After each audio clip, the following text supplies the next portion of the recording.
28 مئی ہر سال آتا ہے اور چلا جاتا ہے، لیکن پاکستان کی تاریخ میں 28 مئی 1998 ایک خاص اہمیت رکھتا ہے۔ اس دن بلوچستان صوبے کے ضلع چاغی کی صرف زمین نہیں کانپی تھی، یورانیم کا دھواں نہیں اٹھا تھا، وہ دھماکہ ایک شور نہیں تھا، وہ مسلم امہ کے لیے اعلان تھا کہ وہ تنہا نہیں ہیں، وہ کمزور نہیں ہیں۔ اس لیے اس کو معمولی نہ سمجھیے۔ اس وقت کی ہماری عسکری قیادت نے جو بھرپور کردار ادا کیا اس کام کو کرنے میں، اس نے دنیا کو بتا دیا کہ مسلمان سائنسدان اور پاکستان کے بہترین سائنسدان جناب ڈاکٹر عبدالقدیر خان صاحب کی قیادت میں کہاں تک جا کے مبارک من جیسی ٹیم کے ساتھ کیا کچھ کر سکتے ہیں۔ معزز خواتین و حضرات، یہ دن پاکستان کی تاریخ میں ایک بہت اہم حیثیت رکھتا ہے۔ اس دن پاکستان دنیا کی 7ویں اور مسلم امہ کی پہلی ایٹمی طاقت بنا تھا، ورنہ اس وقت تک انڈیا ہمیں کھا چکا ہوتا۔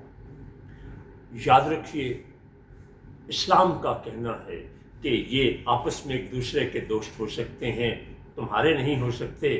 تو 28 مئی 1998 میں اقوام عالم نے دیکھا کہ دنیا جہان کی تمام تر پابندیاں پاکستان پہ لگا دی گئیں، اور اس سے پہلے جس ملک نے ہمسایہ کی دھماکے کیے تھے اس نے 5 کیے، پاکستان نے جواب 6 سے دیا۔ تو یاد رکھیں، جو قومیں کمزور ہو جاتی ہیں اور کمزوری کا اظہار کرتی ہیں وہ کبھی ترقی نہیں کرتی۔ تو آج کا دن مسلم امہ کے لیے ایک خاص اہمیت رکھتا ہے، اور انشاءاللہ اللہ کے فضل و کرم سے ہمارا دفاع مضبوط ہاتھوں میں ہے اور مضبوط ہاتھوں میں رہے گا۔ میں اس دعا کے ساتھ کہ ہماری سیاسی قیادت جو ہے وہ مل کے بیٹھے اور آپس کے ذاتی نہیں، بہت افسوس سے کہوں گا کہ انتہائی ایک دوسرے کے ساتھ جو اختلافات کی شدت ہے وہ ذاتی اختیار کر گئی ہے، برائے کرم اس سے باز آ جائیں، اور آپ دیکھیں گے کہ پاکستان کے لیے ترقی کی راہیں کتنی کھل جائیں گی۔ اور یہ ڈاکٹر عبدالقدیر خان صاحب کو ایک خاص میں ہدیہ پیش کرنا چاہتا ہوں۔ میرے لیے اعزاز ہے کہ ڈاکٹر عبدالقدیر خان صاحب مجھے اپنے ذاتی دوستوں میں گنتے تھے، ان کے ساتھ باہمی مشاورت بہت ہوتی تھی۔